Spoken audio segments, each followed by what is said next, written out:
Lunch time na. So, dito ako ngayon guys sa Popeyes. Dito ako kakain. Nag-order ako ng 2 pieces of chicken at saka yung biscuit guys. At mayroon siyang rice. Ang rice guys, dapat hindi kasama yan. So, nag-order ako ng isang order na rice. So, ito ang aking lunch for today guys. Kain tayo.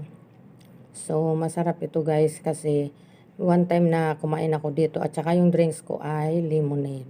So, binalikan ko ang Popeyes kasi na-miss ko to guys. So, ayan, kain tayo. Sana may lunch din kayo.